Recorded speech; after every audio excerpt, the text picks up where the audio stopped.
Homes across Britain devastated by the COVID-19 crisis. So on behalf of the help now, we're doing everything possible within our powers. A first-hand account from carers tackling the virus. This was a busy, fun-filled community. We've got to get back to that. Panorama, the forgotten front lines. The forgotten front lines. I think that'll be nothing but a mocked up fucking lies.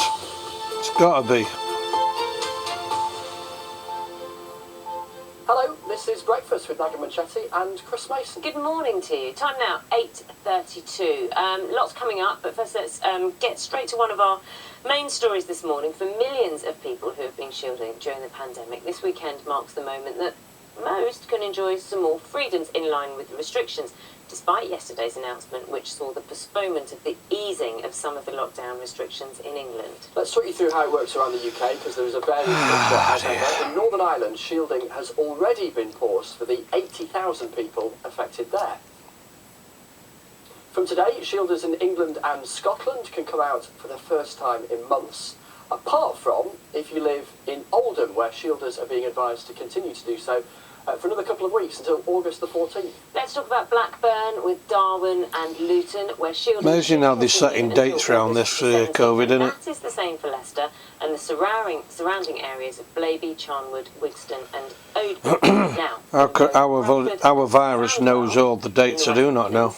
those who are shielding are advised to continue to do so. And in Wales, shielding will pause on the 16th of August. I think what is very clear, even though we're trying to bring you as much detail as we can. It's hard, isn't it? It's really hard, so you need to look on the government website, of course, to just know exactly what's happening in your area. Look on the government one of the things we want website. to talk about is when it comes to shielding, you hear all these different restrictions. Your government will lying to you and filling you with shit so you won't go to the website and you can get true facts. Nothing but scripted lies. So, we can talk to Matt Gibbon, who has been shielding with his wife since lockdown began. And we have Eve Byrne from Macmillan Cancer Support, which has I think they select these people very carefully as well, because they just chat shit everyone who they have on. Good morning to you. It's like they just want to spin you the lies. In terms of your situation, you're in Bradford. What does today mean for you? You've been shielding. She's a lying piece of shit who's interviewing him. Today, really, good morning, by the way, means business as usual in our personal circumstance. It's the same as it has been for us since we started lockdown on the 23rd of March. So you're staying in. You won't be going back. You won't be going out. You won't be kind of integrating again in the outdoor world. Why? Well, basically, we feel it's not just because of the guidelines. We feel, myself and my wife, who's my primary carer, that it's just too risky. Too risky. The infection rate in our specific area Too risky. is climbing and it is a little bit high. And it's making us very worried about our safety and any... God, listen to this bellend. He looks like a bellend, he's talking like a bellend. In January last year, and What you're saying, mate, suits your fucking face. It's immunosuppressants, it's a life-limiting condition, it's a lot of things which make me very vulnerable. Eve, let's bring you into the conversation. Good morning to you. Tell me about this letter that is being sent. It's so tricky, this, isn't it? Because on the one hand, plenty of people who are shielding will be desperate to get out the door, albeit, as we've been hearing, very concerned about the potential risk. And then there's the juggle about going back to work and whether that's safe. That's absolutely right. God, it's all about the safe, innit? Stay safe, look after yourself, support your family. Protect your family. The bogeyman's out there. Look, it's just not safe. How many times have they all said they're safe? Feeling that pressure from their employers to return back to work, but don't have the confidence that those workplaces are safe. They're worried about safe again. Transport. And so we're calling on the government, along with other charities supporting shielded groups, to really put in the protections and to maintain that vital lifeline for people who have been shielding, so that they don't have to make the impossible choice between protecting. What's she got to do with COVID? Showing a guy fucking struggling walk. The kind of, I guess, the psychological challenge that you face now. You were talking about your concerns about the risks. At the same time, there must be things out and about that in normal times you would do normally that you'd be itching to do, just normal everyday things, going for a coffee or whatever. Well, that was an excellent example, going out for a coffee. That was actually our master plan. So oh, that was an excellent example. Oh, it was excellent. Mentioning the coffee was excellent. God, the fucking dog shit talking what these people say, honestly. It really fucking winds me up. They sort of all kiss each other's arsehole. Integrate ourselves into real life. Beg each other up for so little fucking wordings. Yes, you were spot on. Yes, you were absolutely right. It's very difficult and it's just not worth the risk, and we've had to put our plans on hold for the foreseeable future. Matt, where are you getting a picture that I suppose that you trust of how the world is outside? Who are you in contact with who is kind of almost living, I hate to use the word normally, but you know, living perhaps... I hate to use the word normally. At the moment. Why does she hate to use the word normally? We have on a regular basis. Is she talking about people who don't give a fuck about you, who can see through the bullshit? Delivery slots which have been very kindly given to us. Who aren't swallowing all this COVID and coronavirus rubbish? Is that why she hates to use the word normal? For fresh items which you can't get online. And we hear from her about what life is like and how things are for them. Trick of the words, isn't it? Her mum every day. And also we try, which we're stuck with. I'm not disgusted what she just said. Which, I hate to use the word normally. It's very difficult.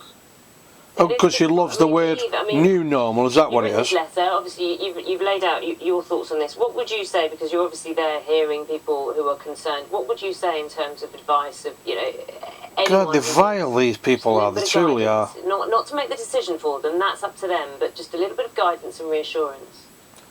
Everything's carefully scripted. Personal decision, and we would be encouraging people to have that conversation with their clinician. So each word gets drilled if you're a follower of the rubbish and you're watching this.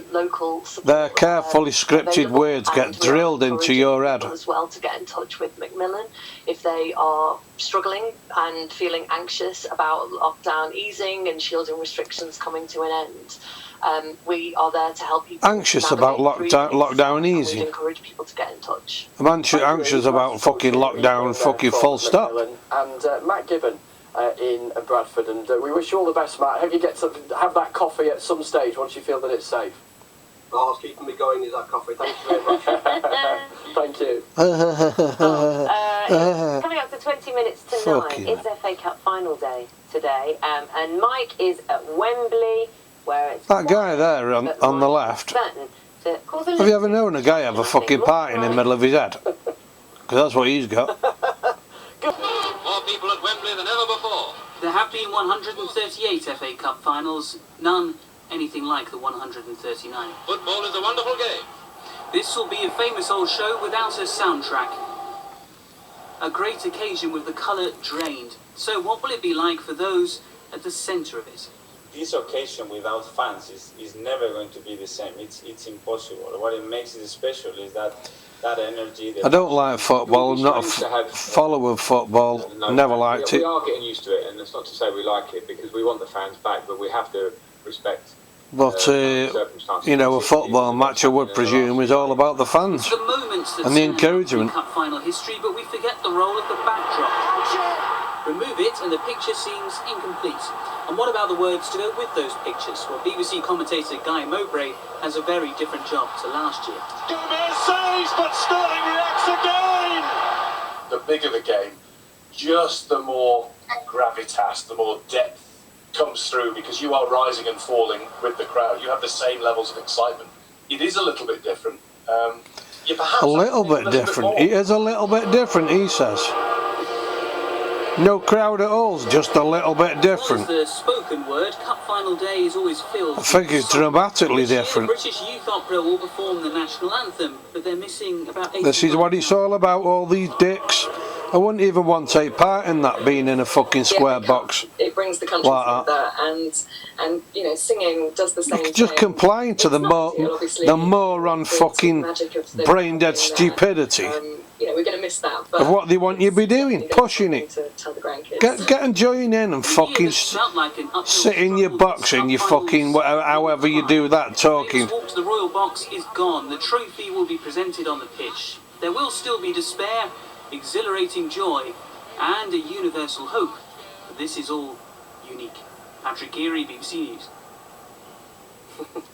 Unique like it's unique in a good way. Final on August No, it's 1st. atrocious. What is more normal is for the Scottish Premiership season It's to start in disgusting. August, and it begins this weekend. In fact, not To long think your wait government before could the big do this kick-off to of the you. new season in Scotland at lunchtime. If you'd have told people this was going to happen Aberdeen, which is always a tricky fixture for the last Spurs. year, Current champions they'd have laughed Celtic at you. don't play until tomorrow when they host Hamilton. Celtic, of course, are going for this record-breaking 10th league title in a row. Something that Even when you prove it, you're still a conspiracy theorist. years already, but I'm sure other clubs will, certainly Rangers and boss Steven Gerrard will be doing everything they can to stop them. Should be a fascinating season ahead then, with that struggle and tussle going on. Now, it was a really strange experience at the snooker yesterday. How about this? The World Championship in Sheffield was chosen to be one of the pilot events by the government to host some fans returning. So there were 250 of them filling some of the seats at least, lots of gaps in the crowd as well, of course, watching on at the Crucible Theatre. Then halfway through the day came the government's announcement that they were putting on the brakes, and so while the fans were allowed to stay for the rest of the day, they'll not now be in for the rest of the tournament. The lucky ones in for this unique day saw Judd Trump begin the defence of the World Snooker title with a really hard-fought win in the end over Tom Ford at the Crucible last night. But for the organisers, just so strange. We're following government guidelines. We're doing everything right. We're doing everything right. As been said before. Following government guidelines, we're doing everything right. This is not the worst. Oh, so he believes following guidelines is right, does he? The positive is the tournament is happening exactly the same. Just there won't be any crowds there. You know, Oh, it's happening exactly the same. The lower region. Just that there won't be any crowds there.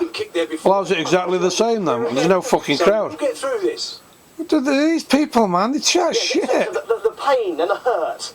Oh, it's exactly the same. Similar sort of feeling. Just won't be any crowds. Some fans back there today, but that. And he thinks that same, does he? Glorious Goodwood. And don't forget as well, on a big weekend of sport, it's also the British Grand Prix. Can you see me point, people, when people, later today. And back these people come on who they interview and they talk, they're talking out of their ass. Balloons just to get us in the mood. The Vuvuzela balloons, Mike. Don't think I didn't appreciate. Gets me how these lot are living a life of joy and happiness. These lot, aren't they, on telly? It's like they're unaffected by this. Enough you can find anything. You've got an hour and a quarter. A lot of us are fucking I did find one. Yes. No, hold on. I did find one in despair. Be a bit far away though, wouldn't it? Someone It's a bit far away. I reckon by the end of the morning someone's going to bring. Through all this madness. I think the gauntlet has been laid. Yeah, someone in one of the flats up there, but I don't want to wake them up. Mike, we'll see you later. And these are just happy. What sort of life do these live on a daily basis when they go home? To be so joyful when they're on TV. So yesterday we were talking about the Argos catalogue. Well, I don't know what life they're living because I'm certainly not enjoying my fucking life. Online, isn't it? And it kind of prompted us to talk about stuff that we bought from Argos in the old days. And I was very pleased with my calculator, which had 10 digits. It prompted our conversation because, in addition to the news we've heard this week, this guy at Stirling University has collected every single Argos catalogue going back to the 1970s. It's a work of social history because of the kind of stuff we were buying. Visited a town not far from Did you know yesterday?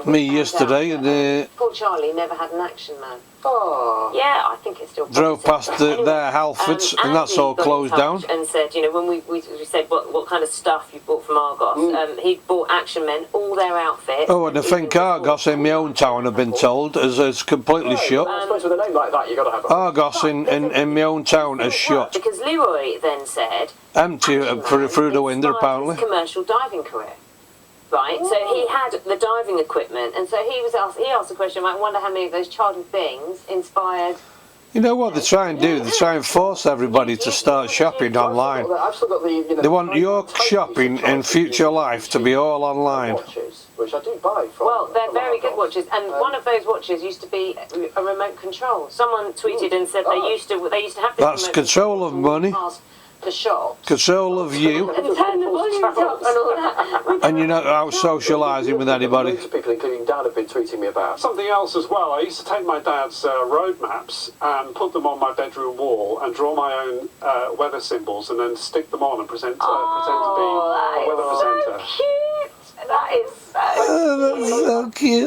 It's actually almost conventional. They make me want to puke, these people, really. Obviously, there weren't any maps left in the car, so we didn't know. I'm going to pause this. I don't need to know what weather is. And they're just fucking chatting a load of shit to each other, anyway. Anyway.